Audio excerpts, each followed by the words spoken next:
All right, this training module is going to focus on the mechanics of penalty enforcement and what we should do once we have a flag down. This is specifically going to deal with 4 officials. So here we go. Remember, when we throw the flag for live ball fouls, we want the flag to be at the yard line, not the physical spot. When we throw the flag at the physical spot that the foul occurred, frequently run the risk of hitting players and the flag moving. We don't want that. So we can just drop the flag nearest to us and then move it as necessary, because lateral ball position, whether it's hash mark between the hashes or far hash, is important. But when the ball is live and we have a foul, we just want to make sure the flag gets to the yard line. We can always fix it later.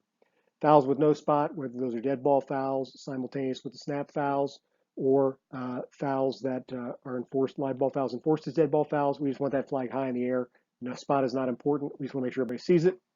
Know that if we have multiple flags down from different officials, we want those officials to come together. Now, if we have multiple flags for the same foul, it should be practice that we get the flags to the same spot. So we should move the flags if they're not already at the same spot, put them at the same spot so that we can identify that that's actually the spot of the foul. But if we have different flags, we still want flags for different fouls rather, we still want to come together before we go to the referee so we know what we're going to tell the referee before we get into enforcement.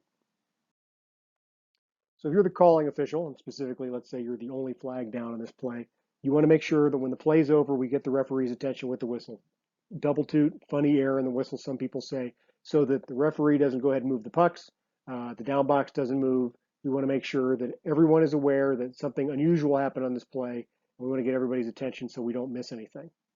Once we've settled all that, and we'll get to who should cover what spots here in a second, we should be jogging toward the referee and signaling, using the preliminary signals pointing to the offending team, so the referee can then, wherever they are on the field, stop and give a preliminary signal.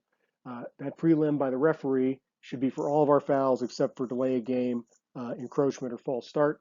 We don't need a prelim for those, but anything else like a pass interference or a holding or a flag guarding, should give that immediately as soon as we're clear of players toward the line judge side. After that, the referee can then go talk to the captain to get options. And then we can go into our final enforcement. Important to note, we need to make sure that we report the 4 W's to the referee as soon as you get there. Just the signal is not enough, should not replace a conversation. That conversation may be real short. But we still want to go. We want to give them the what, what's the type of foul? Is it a dead ball foul? Is it a live ball foul? And then specifically, what is the foul? Who, offensive team, defensive team, kicking team, receiving team. In the event there's a change of possession, I like to use intercepting team if the foul occurs during a return, or passing team or fumbling team if it occurred prior to change. Because remember, offense just means the team that had the ball at the moment. It's not necessarily the team that started with the ball, although frequently that is the case. And the defense is their opponent. So it's important to make sure we make that distinction. And then when, status of the ball. Is it loose? Is it a foul while the ball's in player possession or team possession? Did it occur after a change of possession? These are important. And then where? We need to make sure we know where we're enforcing the penalty. Is it the previous spot, the spot where the run ends, spot of the foul, succeeding spot, previous spot, etc. Make sure we get all that information to the referee so that when the referee goes to get options from the captain, the referee can be clear with what they're going to say. So here are some specific enforcement procedures for the referee. This is from the book, although the graphics have been updated for the latest edition.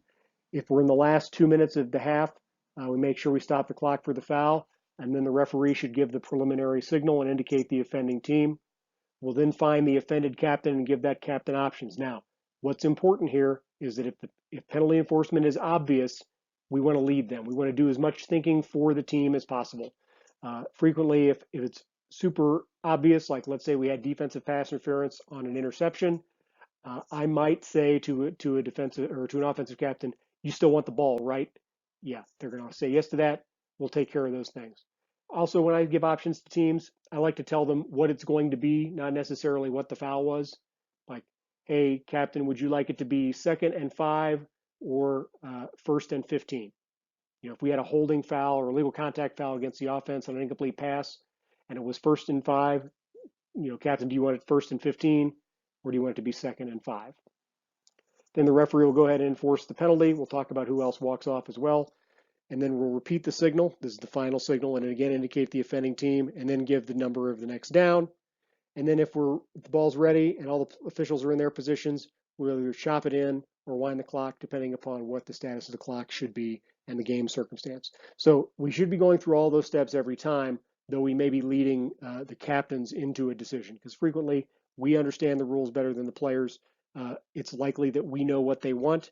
That does not mean that we don't still ask. We may just ask a question that gets us to that answer quickly. Because the more efficiently we can enforce penalties, the more snaps there'll be in the game, the sooner we get the ball back in play, and the less complaining there should be, should being the operative word. So here's an example of a play and everybody's enforcement duties. On this particular play, we're going to have a snap and a pass to the player in the slot. You'll notice I'm only animating those players I need to because it's really time consuming to do it the other way. So this player catches the pass, and as they run down the field, they flag guard at about the 25, and then they're to flag at around the 14-yard line. So line judge had the flag there. At the end of that play, the line judge is going to hit the whistle. That should get everybody's wheels turning for penalty enforcement. So here on this crew, the back judge is going to come up and cover the dead ball spot, and the field judge is going to go cover the flag. And you'll notice the field judge doesn't have to go actually over and physically stand on the flag. They just need to cover the yard line that the flag occurred at, or the foul occurred at, rather.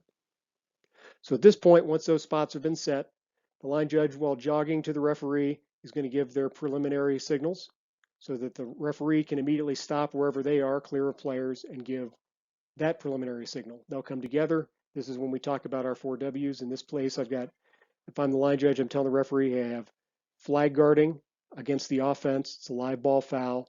It should be a 10-yard penalty from the spot of the foul, and we'll repeat first down in this case. The referee gets that. We move to the next phase of enforcement. The referee goes to the pucks. Line judge goes back to the enforcement spot. We would expect that the defensive team would want this penalty. So when the referee's asking the defensive captain, hey, 10 yards from the spot of the foul, it'll be first and roughly 15. Is that what you want? Yes. Okay, once that's done, the referee will then head over. Notice this foul occurred in the side zone, so the referee is going to enforce this penalty since it's from the spot of the foul, which doesn't just mean yard line, but also means lateral ball position from the left hash, as the offense would see it. So the field judge, the line judge, and the referee should all be walking these penalties off independently. My personal recommendation, this is not in the book specifically, my personal recommendation is that the field judge should walk off first, the referee should walk the penalty off second, and then the line judge should walk the penalty off third. And the reason for that is that when the referee should be looking at the line judge last, as the line judge comes in line, we're good. As a line judge, I would be holding up the number of the next down as I got into my referee's field of vision. So the referee can then give the final signal, put the pucks down, give the final signal, and then we would all clear out to our positions and prepare for the next down. So you can see here what everyone's duties during enforcement are. As a back judge, I would be checking to make sure that we weren't doing anything incorrect. If this were a correct game, I would have open and closed status if I were the back judge, and the back judge should be primary for either letting the referee know that the clock should start on the ready for play or on the snap, depending upon what time of the game this foul occurred on. So you can see here from this particular slide, everybody's got a job during penalty enforcement to do, and this would be the most efficient way, in my opinion, to manage that process. Things that are important also for referees is to give good, clear announcements. We want to make sure we give the foul, the team, the yardage, and the next down. We don't necessarily have to say from the previous spot, from the succeeding spot, from the spot of the foul. You can if you wish. Those are all okay. I've included in here a number of referee announcements from the 2018 college football season. I would note that obviously enforcement spots, rules, contact things are different. So this is more about the cadence of good announcements. So you'll see from these next 5 or 6 plays what good announcements look like. I would encourage you as referees to get in front of the mirror and practice what you're going to say so that when you turn on the proverbial microphone and give your final announcement, it comes out pretty clear. So let's take a look at some of these announcements. Holding, number 10, kicking team. 10-yard penalty. Repeat second down. Illegal forward pass. Everything. Number 17, offense, through his second forward pass. The penalties decline. The result of the play is first down, Cal. Personal foul, shot block, number 75, 66, offense. 15-yard penalty from the previous spot. Replay, second down. Unsportsmanlike conduct, taunting on the intercepting team. 15 yards from the spot of the foul, first down. Illegal substitution, defense, 12 men in formation, 5-yard penalty, 3rd down. So you can see from there are a lot of things that we do differently. We don't announce numbers presently, so make sure we're not putting that as part of our announcement, but I just wanted to make sure everybody had a good feel for what good announcements looked like. So again, as to summarize, referees during enforcement, let's try to do the coach or captain's thinking for them.